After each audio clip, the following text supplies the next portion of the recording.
존경하는 동료 시민 여러분, 존경하는 선배 동료 의원 여러분, 교육위원회에서 활동하고 있는 더불어민주당 비례대표 박강산 의원입니다.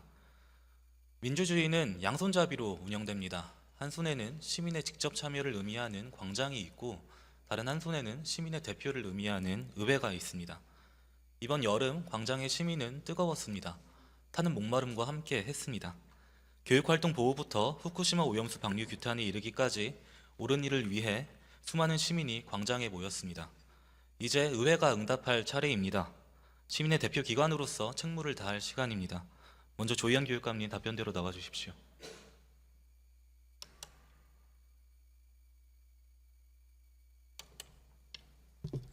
예. 네, 교육감님, 잔인하고 슬픈 여름이었습니다. 서희초등학교 교사를 추모하며 전국적으로 교육활동 보호에 대한 사회적 공론화가 확대되었는데요. 현재 교육부 장관과 국회 교육위원장을 비롯해서 여야정 시도교육감 사자협의체가 구성된 것으로 알고 있습니다. 예. 어떻게 진행되고 있는지 이 자리에서 경과 한번 말씀해 주십시오. 예, 그래서 이제 여야정 협의체는 여야 그리고 이제 국회 교육위원장, 여야 간사 그리고 교육부 장관님 그리고 시도교육감을 대표해서 저하고 또 경기도 교육감님 이렇게 해서 지난번에 첫 모임에서는 이제 시급한 입법 과제에 대해서 좀 공유하고 그동안 국회 입법 과정에 좀 진전이 있었습니다. 그래서 곧 2차 여야정 협의회를 하는 걸로 이렇게 되어 있습니다. 가이드라인이라든지 이런 거는 좀 언제쯤 예상하고 계실까요? 예, 그래서 이제 이게 세 차원이 지금 진행이 되고 있습니다. 하나는 이제 국회에서 입법을 통해서 해결해야 될 부분이 있고요. 그래서 이제 정당한 생활지도를 아동 학대로 규정해서 문제가 되는 부분에 대한 입법적 보완 같은 부분이 있고요. 이제 뭐 교원지휘법이라 이런 걸 통해서 교권 보호를 위한 장치를 좀 강화하는 이런 부분들은 입법을 통해서 지금 굉장히 중요한 진전이 있고요. 교육부에서는 이제 학생 생활 지도 방안에 대한 고시를 지금 발표를 했습니다. 그리고 교권 침해 지원 방안도 발표했고요. 그래서 이제 큰 틀에서는 또 교육청에서 실무적으로 그걸 또 업데이트하고 그걸 받고 또 교육청 수준에서 조금 보완할 것을 하는 그런 세 층위에서 지금 대책이 진행이 되고 있습니다. 단군 이래 이처럼 교육활동 보호에 대한 관심이 있었던 적은 처음이라고 하잖아요. 부디 그 협의체가 보여주기식 협의체가 아니라 아까 예. 말씀하신 대로 실질적인 결과를 낳는 협의체가 될 수 있게 사실은 뭐 좀 저도 역할을 좀 부탁드립니다. 반성을 하고 있습니다. 왜냐하면 그동안은 뭘 했는가. 근데 이제 확실히 저도 반성적으로 보게 되는 게 이렇게 사건이 나고 광장에서 수만이 모여서 절규하고 하니까 저희가 다시 돌아보게 되고 부족한 점이 뭔지 광장에서 요구하는 건 뭔지 그렇게 해서 또 신속하게 보완을 하고 공무원 저희들이 솔직히 공무원입니다만은 상당히 새로운 보완책을 주도적으로 적극 행정적으로 참 하기가 참 어려운 지점이 있습니다. 그래서 그런 면에서는 소극 행정을 좀 깨운 면이 있다. 저는 솔직히 이렇게 반성적으로 접근하고 있습니다. 네, 뭐 유정자들은 모든 분들이 무한 책임져야 되죠. 이 사안은 뭐 집행부뿐만 아니라 의회에서도 앞으로 고민 필요할 것 같습니다. 그 9월 4일 공교육 예. 멈춤의 날이 진행되지요. 제가 오늘 아침 사이트에서 확인해 보니까 전국의 1,870개 학교 83,661명의 교사가 참여 의사를 표한 것으로 제가 확인했습니다. 예. 저는 이제 교인의 49제를 맞이해서 추모를 함께하는 이런 현장의 교사들의 추모에 이제 함께 뜻을 모으고 있는데요. 지지하는 입장입니다. 교육감님 또한 이제 지지의 입장을 밝히신 것으로 알고 있습니다. 맞으시죠? 예, 그렇습니다. 뭐 추모에 함께 하고 지금 그런 그 요구 절규에 연대를 한다 그런 의미가 되겠습니다. 아이들의 또 학습권은 또 보호를 해야 되고요. 예, 어제는 또 이제 입장 새로 발표하셨잖아요. 그렇습니다. 협의체 구성해서 한번 또 뭐 한번 논의를 해보자라고 말씀 예. 주셨는데 뭐 짧은 시간이지만 피드백이나 이런 거 있었나요? 예, 그래서 이제 이게 9월 4일 그 추모 방식을 둘러싸고 그 주도하던 교사 집단 내부에서도 여러 가지 약간의 어떤 입장 차이들이 있고요. 그 다음에 이제 교육부에서는 아무래도 엄벌 방침을 정한 상태입니다. 그리고 또 몇몇 교육감들이 지지 의사를 밝히다 보니까 이게 또 불필요하게 대립으로 비춰지는 면이 있어서 교육부에서도 추모에 대해서는 지지하는 입장인데 이제 그걸 법에 위반되지 않는 형태로 하자는 취지가 있는 것으로 생각을 해서 제가 이제 아무래도 그런 대립의 모양이 또 학교 혼란으로 갈 수도 있기 때문에 긴급하게 교육부가 좀 주도를 하되 시도교육감 협의회하고 그다음에 이제 교원 주요 3단체들이 있으니까 교총 교사들도 정교조 있으니까 교원 3단체 그리고 실제 이제 독립적으로 이번 서희초 추모를 주도한 교사 집단들이 있으니까 함께 모여서 좀 접점을 한번 찾아봤으면 9월 좋지 않을까 4일까지 하는 시간이 별로 많이 충정입니다. 안 남은 것 같아요. 접점을 예. 찾는 과정에서 좀 주도적인 역할을 좀 제가 부탁드리고요. 이따가 예, 또 이석하셔가지고 그렇습니다. 또 이제 뭐 관련 내용을 이제 이야기하실 수 있을 것 같은데 계속 그렇습니다. 역할을 해주시기 예, 바랍니다. 노력하겠습니다. 기획관님, 그리고 저는 인권이라는 것은 동전의 양면처럼 나눌 수 없다고 생각합니다. 이번에 서희초 사건을 통해서 약간 갈라치기 움직임이 있었던 것 같아요. 제 말은 이제 학생의 인권과 교사의 인권이 충돌하지 않는다는 뜻입니다. 예.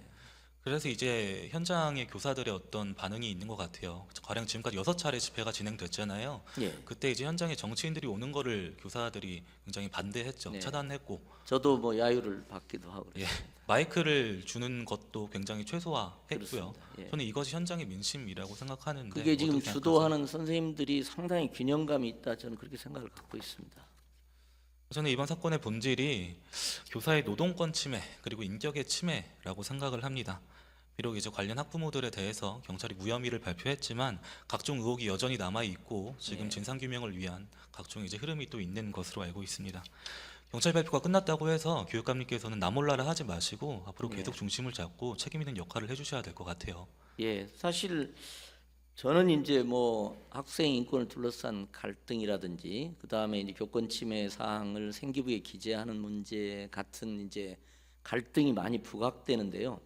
저 개인적으로는 이런 교사의 교육권 뭐 혹은 교권을 보호하기 위한 이렇게 여야 정 교직 사회의 합의가 컸던 적은 저는 정말 없었던 것 같습니다. 그래서 저는 학생 인권이 교권 침해와 관련해서 어떤 뭐라 그럴까 책임성이 있는가 하는 문제나 혹은 생기부 기재에 대해서 그 두 가지는 조금 가로 안에 놓고 나머지를 빨리 신속하게 마무리 짓고 이 부분에 대해서 조금 논의를 해도 좋지 않겠느냐. 사실 이 두 가지는 저는 교사의 교육권을 보호하는 면에서는 상당히 부차적이다. 저는 그렇게 생각을 갖고 있습니다. 네, 알겠습니다. 하루아침에 뭐 마무리될 담론이 아닌 것 같아요. 계속해서 관심 가져주시고요.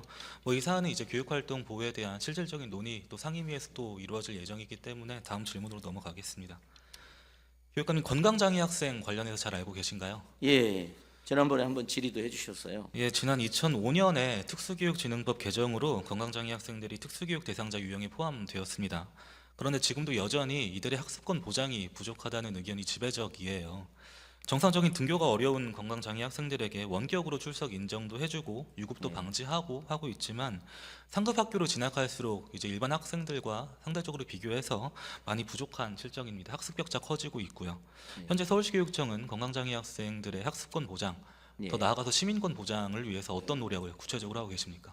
예, 뭐 지금 사실은 그 99년에 서울대병원하고 서울시 교육청이 사실 건강장애 학생, 특별히 이제 뭐 소아암이라든가 이렇게 중증 병을 앓고 있는 학생들을 위한 이 병원 학교를 시작을 한 걸로 저는 알고 있습니다. 뭐 사실은 전 교육감님 때 이제 된 부분인데 지금까지도 이제 잘 되고 있고요. 그래서 이제 병원 학교가 하나가 있고요. 지금 9개 병원에서 주로 대형 병원입니다만은 그렇게 해서 진행을 하고 저희가 행정적 재정적 지원을 하고 그리고 이제 주로 원격 수업이 있습니다. 병원 학생들, 건강장애 학생들을 위한 원격 수업 시스템이 있어서 그게 작동하고 있고 이제 심리 정서적인 뭐 이런 지원, 복귀 의지를 좀 북돋운다거나 이런 걸 위한 이제 순회 교사가 이렇게 방문해서 조금 지원하는 요게 한 크게 보면 3가지가 진행이 되고 있습니다.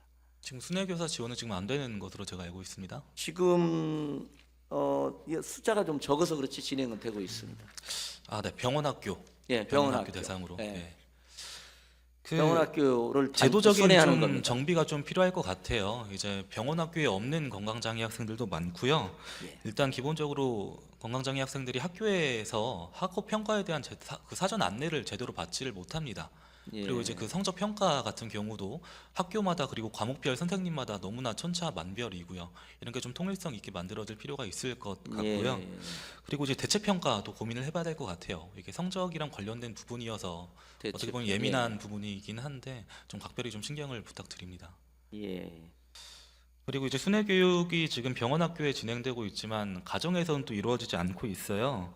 교육부의 특수교육 운영 계획에 따르면 포함되어 있는데 순회 교육 지원 범위에도 아직 만성 중증 폐질환이나 피부암 같이 이런 병을 앓고 있는 학생들은 집에서 나홀로 고립되어 있습니다. 이들을 위한 순회 교사 지원도 되게 검토를 부탁드릴게요. 예, 그 부분까지도 지금은 이제 말씀대로 병원 학교에 이렇게 순회 지원하는 수준입니다. 지금 뭐 가정 지원까지는 이루어지지 않고 가정까지 좀 염두에 좀 두시라는 말씀 드리는 겁니다. 네. 그 교육감이 서울 교육의 현안이 되게 많잖아요. 되게 많습니다. 그렇습니다. 앞으로도 이제 진통이 계속 될 거고요. 변화에는 좀 그런 진동도 필요하고요. 그런데 그렇다고 해서 이런 건강장애 학생들이라든지 뭐 제가 저번에 말씀드린 장애인 교원 문제라든지 이런 것들이 후순위로 밀려나면 안 됩니다. 계속 팔로우업 해주시고요. 저도 이제 당연히 상임위에서 사실 그래야 체크하도록 됩니다. 하겠습니다. 네, 예, 자리로 노력하겠습니다. 들어주십시오. 예. 네, 고맙습니다.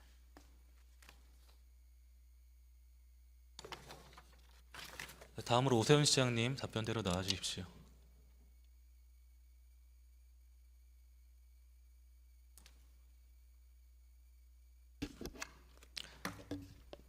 네, 시장님 이번에 좀 사건 사고가 많은 여름이었습니다. 고생 많이 하셨고요. 제가 이제 개인적으로 고향이 전북인데요. 잼버리 파행과 관련해서 발빠르게 좀 움직여 주신 점 감사하다는 말씀 먼저 드리겠습니다. 감사합니다. 오늘 좀 질문들이 내용이 전반적으로 좀 많이 무겁습니다. 그럼에도 불구하고 성실하게 답변 좀 부탁드리겠습니다. 네. 시간 충분하니까요. 장님 혹시 2주 전에 개봉한 영화 오펜하이머 보셨을까요? 아직 못 봤습니다. 네, 이게 워낙 이슈가 되고 있어서 실제 역사에서 이제 오펜하이머는 나치로부터 전 세계를 구하겠다는 일념으로 핵무기 개발 성공시키죠. 그런데 이제 종전 이후에는 핵무기 경쟁을 반대하는 일에 앞장섭니다. 미국과 소련의 그런 이제 경쟁이 인류에게 정치적으로, 경제적으로 굉장히 불행하다고 판단했기 때문입니다. 그래서 고초를 당하기도 했고요. 그 기회가 있으실 때마다 핵무장을 언급하고 계셔서 말씀드리는 겁니다. 올해 1월과 3월에 페이스북과 언론 인터뷰, 그리고 6월에 저와의 시정 질문, 그리고 가장 최근에는 8월 11일이었네요. 안보는 다른 나라에 맡길 수 없는 숙제라고 글을 올리시면서 핵무장을 강조하셨잖아요. 맞는 말이죠. 안보를 다른 나라에 맡기면 안 되죠. 전적으로 동감합니다.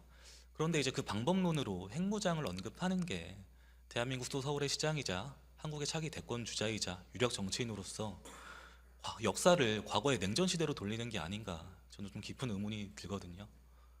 동의 어려우실까요? 네, 동의하기 어렵습니다. 어떤 점에서 말씀 한번 부탁드립니다. 모두의 전제를 다셨지만 자주국방은 모든 나라의 큰 원칙 아니겠습니까?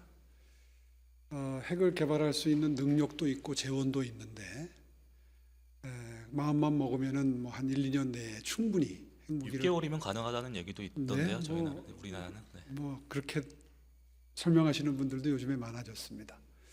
그런 상황에서 우리 스스로 그 옵션을, 그 선택을 원천 배제할 필요는 없겠죠. 더군다나 국민들의 뜻을 받들어서 정치를 하는 정치인의 한 명으로서 여론조사를 할 때마다 80%를 넘나들어요. 찬성 비율이, 자체 핵개발에 대한 찬성 비율이. 그렇다면 책임 있는 정치인 중에 일정 비율 정도는 자체 핵개발을 주장을 하는 것이 아마 국익에 매우 도움이 되지 않을까 하는 판단을 제가 하고 있는 겁니다. 저는 그 일정 비율의 책임 있는 정치인 중에 오세훈 시장님이 포함이 안 됐으면 하는 바람이 있고요. 민주공화국에서 정치인이 여론에 반응해서 워딩을 던지고 하는 건 너무나 당연한 일이죠. 그런데 때로는 그 여론에 맞서서 새롭게 주장을 할 수도 있는 것입니다. 저는 그런 쪽에 속하고 있는 거고요. 제가 지난 시정 질문 때도 반복된 질문이긴 한데 한국의 독자적인 핵무장은 전통적인 한미 동맹의 균열을 일으킨다고 생각 안 하세요? 이게 단순하면 그렇죠.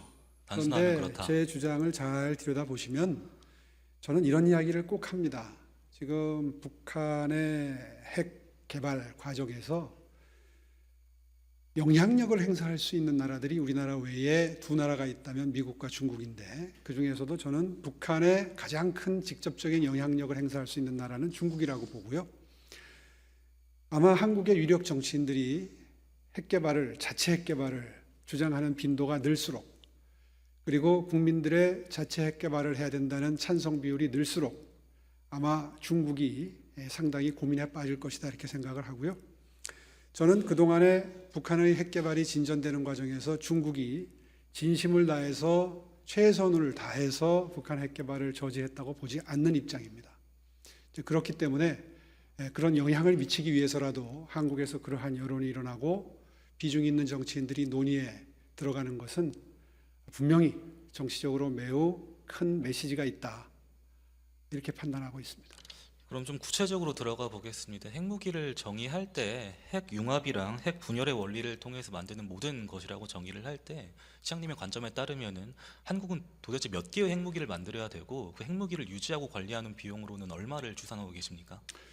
그것까지는 제가 이 자리에서 정확하게 밝히기는 어렵겠습니다만, 적어도 제가 알고 있는 국방에 관한 상식은 북한의 핵무기를 방어하는 방어 체계를 북한이 만들고, 지금 뭐 조사 기관에 따라 다르지만 최소 30개 이상의 사용 가능한 핵무기 보유하다고 합니다. 그렇습니다. 뭐 우리는 뭐 30개 만들어야 되나요? 60개 만들어야 아니, 되나요? 제 한 말씀 개면 좀 끝까지 충분하나요? 들어주시죠. 네, 네. 그거에 상응하기 위해서 저는 경우에 따라서는 한 개도 충분하다고 생각합니다. 그러니까 그거를 북한이 30개 있으니까 우리도 30개를 만들자, 이런 공론화를 그런 주장은 주장하셨기 아니고요. 때문에 제가 구체적인 안과 근거를 여쭙는 겁니다. 제가 드리고 싶은 말씀은 북한이 핵무기를 가지고 있다면 방어 체계를 만드는 데 들어가는 재원보다는 차라리 핵무기를 개발하는 데 들어가는 재원이 훨씬 경제적이라는 겁니다. 아시다시피 삼축체계라는 게 있는데요. 킬체인이라는 것도 있고, 그러니까 북한의 발사 조짐이 보일 때 원전 타격을 하는 거죠. 또 날아오는 미사일을 요격하는 것도 있고, 그 다음에 일단 당하고 나면 대량 응징 보복을 하는 이 삼축체계라는 게 있는데, 이 삼축체계를 완성하기 위해서는 우리 예산의 거의 대부분을 써도 현실적으로 현재의 기술 수준으로 완벽하지 않다고 네, 예산 평가됩니다. 말씀 그러니까 주셨는데요. 네, 말씀하시죠. 그렇기 때문에라도 우리가 자체 핵무기를 개발하는 게 가장 비용 효율적이기는 합니다. 비용 효율적인 측면에서도 핵무장이 필요하다. 시장님, 그 브루킹스 연구소라고 유명하잖아요. 여기에서 추산하면은 연간 평균 100조 원이 핵무기 유지에 낭비되고 있다고 합니다. 실제 사용되지도 않는 무기에 투입을 하는 거죠. 그리고 핵을 보유한 주요 국가들이 공식적으로 발표는 하지 않지만은 연구기관을 추산하면 대체적으로 이제 국방비의 3%, 4%를 이제 관리에 투입한다고 합니다. 저는 이게 굉장히 합리적이지 않다고 생각하는데요. 일각의 주장에 의하면 최초로 핵무기 한 개를 만드는데 1조 원이 들고 그 다음에 이제 찍어내듯이 양산하면은 개당 100억씩 든다고 합니다. 시장님, 저는 이 예산이 시장님이 강조하시는 안심소득이나 좀 약자와의 동행에 좀 투입되는 게 오히려 낫지 않을까 싶은데요. 그렇게 양자택일을 해야 된다고 하면은 우선순위가 저 같은 경우에는 네. 안심소득입니다. 아, 그렇습니까? 우선순위는 안심소득. 그런데 예산을 그렇게 둘 중에 하나를 선택하는 게 예산 책정은 아니죠. 네, 그 예를 들자면은 실제로 우리나라가 실제로 핵무기 개발한다고 하면은 필요한 원재료들 다 해외에서 수입해야 되잖아요. 그럼 이제 경제적인 제재를 다른 나라들부터 받을 수밖에 없습니다. 그건 이런 그렇지 외교적 않고요. 마찰까지 좀 염두에 두고 그렇게 단순 논리로 이야기할 수 있는 문제는 아니고요. 핵 개발을 만약에 한다 그러면 미국과 굉장히 깊숙한 논의가 필요할 겁니다. 아까 미국과의 관계가 문제가 생긴다, 이런 취지의 말씀이 있었는데, 미국과 긴밀하게 협의한 상태에서 할 수도 있는 것이고요. 또 핵 개발을 하려면은 이제 우라늄 농축이 필요한데, 우라늄 농축 단계까지 우리가 아직 못 가고 있거든요. 그것부터 미국과 협의를 해서 가능케 하고 난 다음에 논의가 진전되는 게 순서입니다. 네, 미국과 먼저 협의를 해서 핵무장 진행해야 된다라고 말씀 그럴 수 있는 주셨고요. 방법도 얼마든지 네. 있을 수 있습니다. 선생님, 혹시 윤석열 정부의 지금 대북 공식 로드맵이 정확한 명칭이 무엇인지 알고 계신가요? 말씀해 주시죠. 담대한 구상이라고 네. 합니다. 이제 지난 8.15 경축사에서도 대통령이 담대한 구상을 이어가겠다고 발표해 주셨고요. 그 내용이 북한이 비핵화 협상 그 자체만을 테이블 나오면은 대규모 지원하겠다는 내용입니다. 지금 정부는 테이블로 나와라, 비핵화 전제로 이렇게 하면 지원하겠다라고 하고 있는데 네. 수도 서울시장이 이제 김정은, 김여정이 한마디 했다고 해서 바로 이제 반응을 하는 것 자체가 오히려 북한의 전략 내지 전술에 말려드는 게 아닌가라는 생각이 들고, 이미 저희가 스마트 파워적으로 압도적으로 북한을 압도하고 있지 않습니까? 소프트 파워적으로 그리고 하드 파워적으로. 그런데 거기에 이제 언급을 더 하시는 게 외교적으로 실리가 있을지, 현 정부의 담대한 구상과 좀 충돌하는 기조가 아닌지, 뭐 설마 투트랙 전략이라고 봐야 되는 건지. 뭐 정부 입장과 꼭 같아야 될 필요는 없다고 생각합니다. 제 아까도 말씀드렸습니다마는 저와 같은 정치적 스탠스가 분명히 국익에 도움이 된다고 생각합니다. 그럴 수 있겠죠. 근데 저는 다만 오세훈 시장님이 거기에 포함이 안 되어야 된다고 생각을 하는 거죠. 다른 정치인들도 많이 있잖아요. 예, 저에 대한 애정에 대해서 감사드립니다. 지난 그 4월에 한미동맹 70주년 이제 기념해서 한미 정상회담이 있었잖아요. 워싱턴 선언이 채택되었죠. 이제 핵에 대한 확장 억제를 별도로 해서 처음 공동 합의문 형태로 채택한 것입니다. 그리고 한 언론 보도에 따르면 윤석열 대통령이 내년에 서울에서 한미일 정상회담을 좀 희망한다라는 내용도 나오고 있는데 시기상 지금 계속 핵무장 언급하시는 게 저는 저희 국익의 마이너스라고 생각을 하는데 네, 그럼에도 불구하고 앞으로도 계속 언급을 하실 건가요? 네, 그건 제 소신입니다. 네, 알겠습니다. 선생님 혹시 중국과 대만의 양안 관계 잘 알고 계실까요? 네. 어떻게 보면은 한반도의 남북 관계보다 더 군사적인 긴장도 있고 또 내년 대만 1월 총동선거 앞두고도 긴장이 고조되고 있죠. 그런데 대만에서는 핵무장 안 했거든요. 대만이 이제 NPT에 가입되지도 않아서 국제법적인 이제 제약도 없고 뭐 이제 기술적인 것도 금방 해결이 될 수 있죠. 그런데 이제 동아시아의 복잡한 외교적 방정식에 따르면은 어느 중견국 하나가 핵무장하는 순간 도미노 현상처럼 막 퍼져 나갑니다. 네, 그래서 그렇게 될 핵무장 안 겁니다. 하는 거거든요. 네. 제가 지난 봄에 대만 타이베이 다녀왔는데요. 거기서 정치인, 뭐 당직자, 연구자를 만나서 얘기해 보니까 현실적이지 않은 핵무장보다 차라리 시민의 안보 교육에 더 충실하는 게 정답이라고 합니다. 저는 이미 북한을 스마트 파워로 압도하고 있는 우리나라가 좀 그 길을 가야 된다고 생각하는데 어떻게 생각하세요? 예, 어느 나라가 동북아시아에서 한 나라가 핵무장을 하게 되면 분명히 도미노 현상은 일어날 겁니다. 동아시아가 화약고가 터진다고 생각 안 하세요? 동아시아는 이미 화약고고요. 저희가 핵무장하게 되면 핵 도미노 현상이 일어난다는 것도 상식에 속하는 문제이고요. 그렇기 때문에 우리나라가 핵무장론이 비등해질수록 미국의 확장 억제가 강화될 수밖에 없죠. 제가 바라는 건 그 점입니다. 네, 알겠습니다. 시장님 주장에는 이제 책임이 따르기 마련이죠. 핵무장 완료 이전에는 이제 핵실험 단계도 필요하고요. 어디서 할 것이고 어떻게 할 것인지 그리고 그 핵 폐기물은 어떻게 처리할지 굉장히 논의해야 될 부분들이 많습니다. 그래서 제가 시정 질문 시간을 할애해서 좀 말씀드릴 기회를 좀 드렸던 거고요. 되게 좀 확고하신 것 같아요. 2023년 기준으로 이제 우리나라가 대한민국이 핵무장에 성공했다라는 언론 보도가 나갈 때 전 세계에서 어떻게 바라볼지 저는 의문입니다. 제가 주장한다고 바로 올해 성공할 일은 없죠. 그러니까 가정해서요. 네. 네. 좀 뭐 확고하신 것 같은데 이 자리에서 핵무장에 대한 좀 주장을 철회하시지는 않을 것 같고 일정 부분 수정할 생각은 없으시나요? 그럴 생각 없습니다. 네, 알겠습니다. 기자님 많이 바쁘시겠지만 영화 오펜하이머 한번 봐주시고 예, 보려고 평소에 그럽니다. SNS랑 유튜브로 소통 많이 하시잖아요. 후기 한번 좀 남겨주십시오. 제가 웬만한 거는 정주행을 못하고 이렇게 요약본을 보는데 오펜하이머는 좀 정주행을 하고 싶어서 좀 남겨놨는데 영 두세 시간이 안 나네요. 네, 3시간. 네, 빠른 시일 내에 보려고 합니다. 네, 알겠습니다. 다음으로 바로 이어서 후쿠시마 오염수 관련해서 질문 이어가겠습니다. 참 제가 이 주제를 말씀드리는 까닭은 중앙 차원에서의 어떤 정치적 공방을 재생산하고 확대하기 위해서가 아닙니다.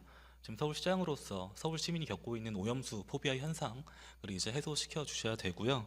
또 시민 밀착형 방사능 문제와 관련해서 행정을 면밀히 하셨는지 좀 따져보고 건설적인 대안을 만들자는 취지입니다. 좀 질문이 난처하시더라도 답변 꼭 부탁드리겠습니다. 네. 지난주 목요일부터 일본 정부가 후쿠시마 오염수 해양 투기 강행하고 있습니다. 총 134만 톤이고요. 주요 언론에서 방류 이제 30년 걸린다고 하지만은 이것은 현재까지 만들어진 오염수를 방류하는 기간입니다. 앞으로 추가로 만들어진 오염수는 반영되지 않은 상황이고요. 후쿠시마 원전 안에 녹아내린 핵연료 잔래가 약 880만 톤이나 남아 있어서 실제로는 30년이 더 걸린다고 합니다. 시장님께서는 지난 6월 15일에 존경하는 이소라 의원님의 질의에 있어서 객관적이고 과학적으로 안정성이 검증되지 않은 일본의 오염수 방류를 절대 반대한다라고 말씀하셨잖아요. 네. 그로부터 8월 24일 일본 정부의 방류에 이르기까지 시장님 오염수 방류를 막기 위해서 어떠한 노력을 하셨는지 좀 궁금합니다. 여러 방법이 될 수 있겠죠. 글쎄요, 뭐 이 자리에서 밝히긴 좀 어려운데 그러니까 저는 이제 도쿄에 방문을 했을 때, 일본 출장도 다녀오셨죠. 네, 도쿄에 방문했을 때 필요한 일을 좀 했습니다. 네, 알겠습니다. 그 어떤 사후 처방이 아닌 사전 예방의 차원에서 이제 네. 궁금해서 이제 여쭤본 건데요. 지금 다른 광역 정부의 수장과 다르게 국무회의도 참석하실 수 있는 서울시장이시고 사선이시고 정치적 위상도 굉장히 높으시잖아요. 네. 뭐 대통령실이나 중앙정부에 이제 건의할 수 있는 통로, 정무적인 그런 차원이 있을 것 같은데 네. 그런 것도 좀 병행이 됐을까요? 아까 일본 도쿄 말고도. 우리 정부의 입장은 이미 정해진 거고요. 이제 앞으로 필요 이상으로 증폭되어 있는 불안감을 어떻게 최소화해서 우리 국민들의 먹거리 안전을 보호하고 또 어민들의 생계를 보호할 것이냐, 이것이 아마 정부와 서울시의 숙제가 될 것 같습니다. 필요 이상의 어떤 불안감이 있다고 판단하시는 건가요? 그렇습니다. 시장님께서는? 어떤 점에서? 민주당의 선동 때문이죠. 사장님, 저는 아까 서두에도 말씀드렸지만은 이 자리에서 후쿠시마 방류를 이제 묵과하거나 찬성하는 입장을 친일이다, 매국이다 이렇게 매도할 생각 추호도 없습니다. 그리고 반대하는 입장을 동시에 뭐 선동이다, 뭐 괴담이다라고 하는 건 적절하지 않다고 봅니다. 정말 건설적인 대안을 좀 나눠 보고 싶고요. 네. 일본 도쿄 도지사도 만나셨잖아요. 네, 뭐 그때 이런저런 얘기가 있었는지 뭐 일본 전문가들이나 관계자들이랑 여러 가지 소통이 있으셨다는 뉘앙스를 주셨는데 뭐 구체적인 내용을 좀 밝히기는 밝히긴 곤란합니다. 네, 알겠습니다. 뭐 어찌 됐거나 그 사전에 좀 노력을 하셨다는 점으로 네. 인식하고 있겠습니다. 일본 정부가 오염수 방류 시작하자마자 중국 정부는 곧바로 일본 수산물 전면 수입 금지 결정 내렸죠. 홍콩과 마카오도 일본 지역의 일부 수산물 수입 금지를 발표했습니다. 이러한 조치에 대해서는 어떻게 판단하세요? 우리는 이미 후쿠시마 인근 8개 현의 수산물 수입이 금지가 돼 있지요. 그 점은 분명히 먼저 전제를 할 필요가 있고요. 그다음에 중국이 지금 그런 스탠스를 취함으로써 얻을 수 있는 것과 잃을 수 있는 게 있는데, 얻는 것은 아마 외교적인 우위에 서는 것은 분명히 얻을 수 있는 측면이겠지만, 잃는 것은 자국 국민들을 불안하게 하는 것이죠. 이미 이 수산물에 대해서 뭐 소금값이 오른다든가, 이제 우리가 지금까지 겪었던 그런 부작용을 이제 중국이 겪기 시작했죠. 저는 뭐 타국 정부의 입장을 평가하고 싶지는 않습니다만은 대한민국 정부가 벤치마킹할 입장은 아니다라고 보고 있습니다. 좀 다른 결의 이야기긴 하지만은 저는 이제 오세훈이라는 정치인이 한국 정치에 남긴 흔적이 여럿 있잖아요. 뭐 지구당 폐지를 골자로 하는 정치관계법이나 뭐 이제 무상급식 논쟁과 관련해서 있었던 일이 있고 좀 새롭게 조명을 받아야 될 부분이 시장님께서 이제 과거에 강남에서 초선 국회의원 배지 다셨지만은 이제 서울시장이 되고 난 후에는 강남부 균형 발전 목표로 재산세 공동과세 이제 앞장서셨잖아요. 여기에 대해 반대하시는 뭐 강남 서초 송파 이런 국회의원들 설득하시기도 했고 제가 다 책에서 읽은 내용입니다. 그런 모습을 보여주셨는데 저는 이 후쿠시마 오염수 관련해서도 소속된 정당이랑 이제 정부의 좀 결을 달리하는 말씀 주시는 게 정치적으로 부담스러우시겠지만은 수도 서울시장의 입장으로서 좀 이제 시장님의 어떤 의견을 좀 듣고 싶은 겁니다. 네, 일본 정부에 오염수 방류 중단 요청하실 생각 없으세요? 그 뭐 정치적으로 입장이 곤란하다 이렇게 넘겨짚어서 말씀하시는데 네, 전혀 알겠습니다. 곤란하지 않고요. 예.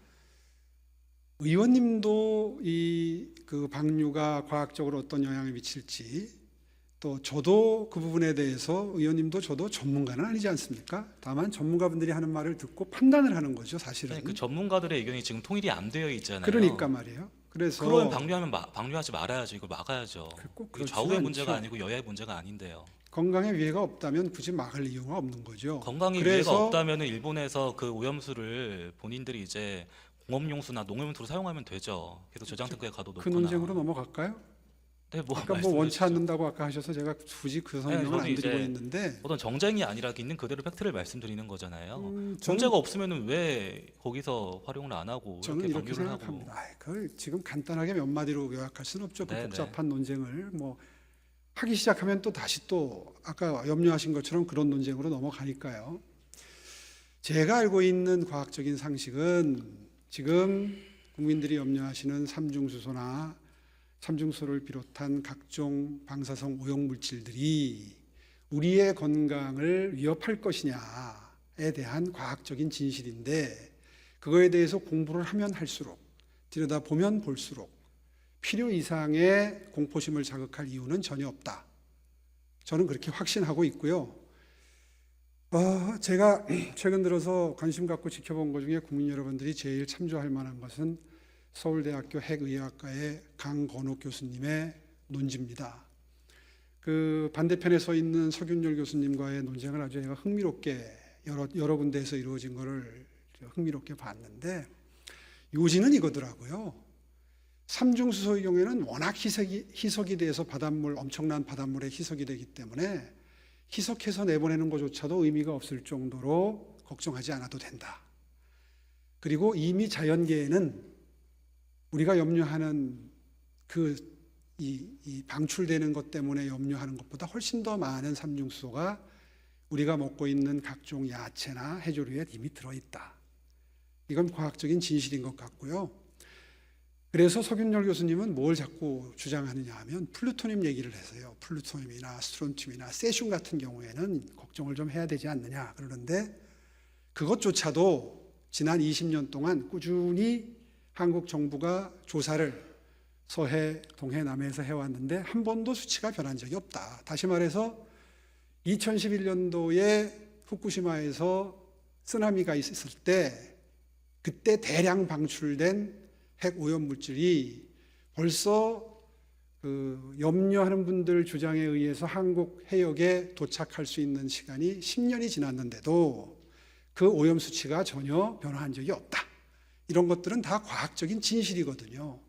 그리고 정부의 발표고, 그런 걸 전제로 해서 생각을 해야지 지금 일부에서 얘기되는 공포심을 자극해봐야 결국 손해보는 것은 한국의 수산업자들이고 그 건강을 걱정하는 국민들의 정신건강이다. 그런 차원에서 서울시는 최대한 수산물에 대해서 자주 검사를 해서 그 결과를 발표하겠다는 게 이 해결책이라고 저는 생각을 합니다. 시장님, 그 양 진영의 어떤 논쟁에 대해서 나름의 근거와 판단을 가지고 소회 말씀 주셨는데요. 이러한 논쟁이 있는 상태에서 방류가 된 게 저는 문제라고 보는 거예요. 계속 말이 반복되는데, 이러한 모든 논쟁이 끝나고 과학적인 안전성이 검증이 돼야지, 그러는 중간에 이렇게 해놓고서 치킨 게임으로 달리는 게 도대체 저는 무슨 의미가 있는지 잘 모르겠습니다. 지금 일각에서는 오염수라는 용어 말고 처리수라는 용어를 쓰자는 이제 주장도 있지요. 이 점에 대해서는 어떻게 판단하십니까? 용어가 오염수가 됐든 처리수가 됐든 오염됐으니까 처리하는 거죠. 알프스를 통해서. 오염됐으니까 처리하는 거다. 뭐 정확한 표현으로 하자면은 뭐 오염 희석수 정도 되겠네요. 네, 알겠습니다. 다음 파트로 넘어가겠습니다. 그럼 좀 이제 행정적인 부분 말씀드리겠는데요. 제가 지난 7월에 서울시의 휴대용 방사능 측정기 도입과 관련해서 비판하는 보도자료를 낸 적이 있습니다. 혹시 확인하셨나요? 네, 말씀 들었습니다. 네, 서울시가 두 가지 간이계측기 모델을 자문 맡긴 것을 지적하는 내용이었는데요. 모두 식품 방사능 측정에 무용지물인 기기들이었어요. 자문 내용을 제가 뭐 여기서 다 공개를 할 수는 없지만은 굉장히 황당합니다. 전문가들이 서울시를 꾸짖고 있어요. 일부 내용 말씀드리면은, 이러한 때에 서울시가 나서서 휴대용 방사능 측정기로 방사능을 측정하여 시민을 안심시키겠다고 하면 서울시는 웃음거리가 되고 서울시가 하는 일에 신뢰도가 크게 떨어질 것이며, 여기까지 읽겠습니다. 시민, 이러한 지적 어떻게 생각하십니까? 저희는 휴대용 측정기를 쓴다고 한 적이 없습니다. 그동안 써왔죠. 아니요, 언제 썼습니까? 이번에 쓴 적이 없습니다. 이번에 그동안 쓴다고 한 적도 없고. 그동안 뭐 가락시장의 농수산식품공사에서 2021년 9월부터 너들럼 26-1이라는 모델의 가락시장에서는 사용을 해왔다네요. 네, 맞죠. 그러니까 잘 아시겠지만은 사람은 방사능에 노출된 지역에 있으면 외부 피폭을 받고요. 이제 방사능이 오염된 음식을 먹으면은 내부 피폭이 됩니다. 그런데 이제 그동안 서울시가 활용한 모델은 표면 오염도 측정기였어요. 맞습니다. 알파선과 베타선을 방출하는 방사능 물질이 식품 내부에 있으면은 측정이 안 되죠. 그리고 먹이 사슬로 인해서 이미 방사능이 오염된 수산물의 내부를 감지를 못합니다. 투과를 못하니까요. 이러한 지적이 후쿠시마 원전 사고 이후에 계속 지적이 됐어요. 무용지물이다. 그런데 서울시는 방류 하루 전까지 계속 사용했습니다. 저는 이게 시장님이 말씀하시는 창의 행정과는 굉장히 거리가 멀다고 생각하는데요. 저희가 아마 제가 우리 국장님한테 설명드린 바로는 이 확인 절차를 거치고 난 다음에 본격적으로 정밀 검사 장비를 도입하기 위해서 절차를 밟기 위한 하나의 절차였다고 합니다. 절차였다. 네. 뭐 잘못을 인정 안 하시는 겁니까? 아니, 부족한 지점을 보완해야죠. 일단 이것이 무용하다는 것을 그러니까 쓸모가 없다는 것을 분명히 해야 고가 장비를 구입하는데 명분이 되지 않겠습니까? 네, 알겠습니다. 참 서울시 행정은 자치구 25개의 표준이 되기도 하죠. 저희 의원실에서 전수조사를 해보니까요, 이 모 자치구에서는 이제 서울시의 모델 그대로 따라해서 초중고 방사능 측정기 지원 사업을 진행하기도 했습니다. 서울시가 어떻게 보면 맏형 역할을 한 게 안 되고 제대로 된 가이드라인을 좀 못 준 것 같아요. 이 점도 너무 아쉬운 것 같습니다. 글쎄요, 그 과정에서 좀 오해 소지가 있었는지는 모르겠는데 이것을 전문가들에게 휴대용 측정기의 효용성에 대해서 가부를 묻는 그 효용의 그 가치를 묻는 절차를 했다는 것 자체를 문제 삼으시는 것 같은데 전 그거는 필요했던 절차라고 보고요. 그 직후에 바로 이제 그 정밀 측정 장비를 도입하는 절차에 착수를 해서 지금 지난 주말에 2대가 확보가 됐고 이번 주에 또 몇 대가 들어오고 해서 충분한 물량을 검사해서 적기에 시민들께 의문을 풀어드릴 수 있는 준비를 갖춰가고 있습니다. 지금 이제 농수산식품공사에서 쓰고 있는 샘플 카운터 역시 식품공전의 인증을 받지 못했다고 하고요. 방금 추가로 확보하겠다고 말씀하신 고성능 방사능 검사 기기인 감마 핵종기기도 앞서 말씀드린 휴대용 측정기보다는 효과가 있습니다. 그렇지만 검사 과정에서 한 건당 시간이 3시간 걸리고요. 검사 전에 수산물의 뼈와 내장을 다 분리해야 된다고 합니다. 검사 이후에 수치 전달까지 시간이 너무 오래 걸려요. 10시간 걸린다고 합니다. 저는 아무리 생각해도 계속 반복되는 얘기지만 일본 정부에서 오염수 방류 중단시키는 게 맞죠? 그렇지는 않고요. 지금 이 장비의 효용에 대해서 문제를 제기하고 계시는데 현재의 과학기술로는 이게 최선입니다. 이게 최선이다. 예, 우리 보건환경연구원에 있는 것은 원래는 10,000초가 걸립니다. 근데 그것도 너무 길어서 지금 한 3시간 안쪽에 할 수 있는 것들을 지금 급히 매입을 했고요. 그렇게 해서 하루에 최대한 늘려잡으면 우리가 확보하려고 하는 물량을 늘려잡으면 현재 700종 이상까지 검사할 수 있습니다. 네, 알겠습니다. 지금 확보하신 기기가 정말 이제 효용성이 충분한지 계속 팔로우해야 될 것 같고요. 네, 저도 이제 지켜봐 확인해서 주십시오. 지적할 부분 하겠습니다. 다음 질문으로 넘어가겠습니다. 시장님, 기회는 평등하고 과정은 공정하고 결과는 정의로울 것이다라는 말을 혹시 알고 계시죠? 많이 들은 얘기입니다. 네, 제가 속한 정당이 한때 강조했던 메시지인데요. 그런데 이제 소위 내로남불 태도 보이다가 이제 망했습니다. 국민의 엄중한 심판 받았고요. 저도 청년 정치인으로서 무거운 심정입니다. 이에 대해서 서울시에서는 이러한 과거가 반복되지 않았으면 하는 바람이 있는데요. 제가 이러한 말씀을 드리는 이유는 현재 국회의원의 가족 회사가 서울시로부터 특혜를 받았다는 의혹이 있어서 그렇습니다. 제보를 받았고요. 저는 집행부를 감시하고 감독해야 할 서울시의원으로서 양심과 책무에 따라 조금 불편하게 들리실지 모르겠지만은 시장님께 진상 규명과 시정 조치를 해야 합니다. 시장님 혹시 이 보도자료 보셨을까요? 저 5월 달에는 내용입니다. 네, 어저께 언론에서 보도됐다는 얘기를 오늘 아침에 들었습니다. 네. 다음으로 7월 달에 보도된 내용인데 이것도 확인하셨을까요? 네, 오늘 아침에 봤습니다. 예, 시장님 서울에 현안이 너무나 많고 하지만은 직접 챙기실 거는 챙기셔야 될 것 같습니다. 결국 이 사단이 났거든요. 영상 재생 한번 들어주세요. 자, 이렇게 안전에 대한 우려가 큰 공사 방식이 어떻게 서울시의 입찰 과정을 통과했는지 의문이 들 수밖에 없습니다. 서울시는 공사 수주업체의 실적을 높이 샀다고 강조했지만 정작 무슨 실적이 있냐는 물음에는 답을 하지 못하고 있습니다. 이어서 윤상문 기자가 전해드리겠습니다. 엎어놓은 디귿자 형태의 강관 구조물에서 위쪽을 생략한 11자 방식의 공법. 전문가들은 이례적인 시공인 만큼 업체의 관련 경험과 안전성이 더 면밀히 검토돼야 한다고 강조합니다. 다른 제안사들을 보게 되면 전부 다 현재 가비업을 해서 상부 쪽은 보호를 해주는 개념으로 접근했었는데 유독 이 현재 회사 같은 경우에는 상부 쪽에 대한 보호, 강관 자체가 안 보여서 서울시는 입찰에 지원한 업체들을 상대로 1차와 2차에 걸쳐 평가를 진행했습니다. 시공의 적합성과 안전성 등을 측정하는 2차 평가에서는 외부위원 7명으로 구성된 공법 선정위원회가 검토를 맡았습니다. 평가 당시 해당 업체는 11자 공법의 안전성을 뒷받침하는 근거 자료를 제시했지만 일부 공법 선정위원들은 구체적 검증을 하지 못했다고 말합니다. 한 평가위원은 업체가 제출한 자료만 가지고 판단할 수밖에 없다고 말했습니다. 다른 위원은 평가 시간이 발표와 질의응답 등 30분에 불과해 검증할 틈이 없었다며 업체가 제시한 수치에 대해선 서울시가 이미 검증을 마친 걸 전제로 평가를 진행했다고 전했습니다. 반면 서울시는 공법 선정위가 안전성을 확인했다는 입장이어서 양측 간 주장이 엇갈리고 있습니다. 저희가 이제 비서도 아니고 외부 전문가 통해서 이제 한 부분이고요. 1, 2차에서 모두 심사 대상이었던 시공 경험 역시 평가가 부실했다는 지적도 나옵니다. 당시 업체가 제출한 시공 실적 도면에는 모두 디귿자 방식의 일반적인 강관 압입 공법만 나와 있습니다. 이번 지하차도 계획처럼 상부에 강관이 없는 형태로 시공한 적이 있냐는 MBC 질의에 업체 측은 아무 답을 하지 않고 있습니다. 서울시도 11자 방식의 시공 경험을 따로 확인하진 않았다고 밝혔습니다. 이 업체에서 제안한 여기까지. 그와 다르게 또 시장님 그 시간은 충분했던 것 같습니다.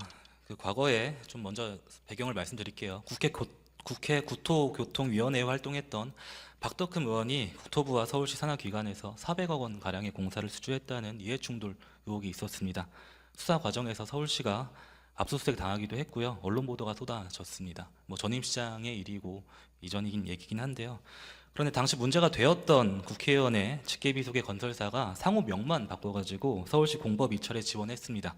국회대로 지하차도 및 상부 공원화 건설공사 2단계 공법 선정 입찰이었고요. 지난달에 최종 입찰되었습니다. 그런데 평가 과정을 살펴보면은 참 이상한 점이 많습니다. 먼저 1차 평가에서 실적 부분에 비율이 과도하게 책정되어 있습니다. 총 30점에서 22점을 차지하고 있는데요. 저희 의원실 차원에서 서울시 공법선정위원회에 올라와져 있는 내용 50개를 다 전수조사 해보니까 없습니다. 한 부분에 70% 이상 이렇게 책정된 사례가.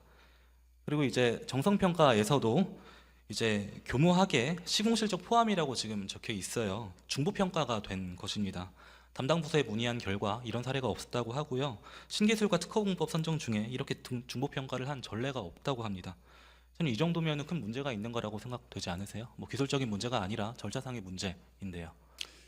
지금 말씀만 들으면은 문제가 있어 보이긴 합니다만은 제가 오늘 아침에 설명을 좀 들었습니다. 네. 어저께 그 뉴스 나온 것도 봤고 설명을 들으니까 저는 이해가 가더라고요.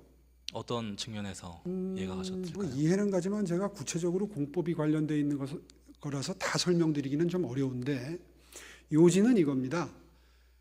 그 지역이 지금 이 공법을 적용할 수밖에 없는 이유가 있답니다. 왜냐하면 그 목동 주민 여러분들이 이 공사를 시작하게 되면 그러니까 기존의 공법대로 개착식으로 위에를 파내려가서 하는 공사 형식으로 그럼 많이 일상생활에 어려움 겪으시죠. 그래서 비개착 공법으로 진행한 거고요. 예, 거기에 그 개착을 하게 되면 교통을 일단 차단해야 되기 때문에 출퇴근땡자에 불편하시고 거기에 소음과 비산먼지 같은 것들이 굉장히 생활을 어렵게 하기 때문에 서울시에 이 비개착 공법을 해달라는 요청이 있었답니다. 근데 이제 비개착식으로 하려면은 이 공법을 써야 되는 거죠. 저는 시장님, 그렇게 이해를 했습니다. 네, 시장님 지금 제가 말씀드리는 내용은 탑다운 공법이랑 비개착 공법의 그런 차이를 다루는 얘기가 아니고요. 이 선정 과정에서의 특혜 의혹 또는 부실 선정 행정을 과정에도 좀 특혜는 말씀드리는 없었답니다. 것입니다. 저희 서울시에서 지금 경쟁 입찰 그걸 이제 공식적인 입장으로 제가 보면 되는 겁니까? 저희 서울시의 경쟁 입찰 수의 계약하는 게 지금 한 몇천 건이 되는데요. 15,000건 정도 될 시간이 겁니다. 없어가지고 좀 넘어가겠습니다. 다음 아무리 화면. 시간이 없어도 설명을 들으셔야죠. 네, 이어서 말씀드리고 다시 듣겠습니다. 네. 시장님 지금 행안부에서 지방자치단체한테 발주하는 공사에 적용할 신기술, 특허 공법 선정에 필요한 사항을 지방자치단체 입찰 및 계약 집행 기준이라는 예규로 적용하고 있습니다.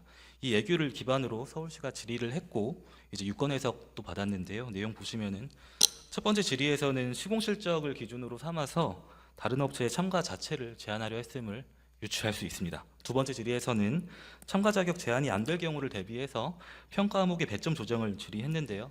그리고 이제 행안부는 이제 부적절하다, 시공 실적으로 참가 자격을 제한하는 것은 타당하지 않다라고 유권 해석을 내렸어요. 그런데 이걸 무시를 하고 배점 조정을 했거든요. 이게 전에 사례도 없고 그 실적 22점 이게 만점입니다. 80m 이상이면 그냥 만점 준 건데 저는 이제 말이 실적이지 아까 영상에서 나왔지만은 검증할 수 있는 게 없어요. 저는 카르텔로 보거든요. 그건 지나친 추측이시고요. 저는 오히려 이런 의문이 듭니다. 의원님이 지금 문제 제기하시는 게 유착 의혹 쪽에 부패 가능성에 초점을 맞추신 질문이십니까? 아니면은 이 공법으로 할 때 서울 시민들의 안전에 둘 위해가 다- 온다는 말씀이시죠? 둘 다입니다, 시장님.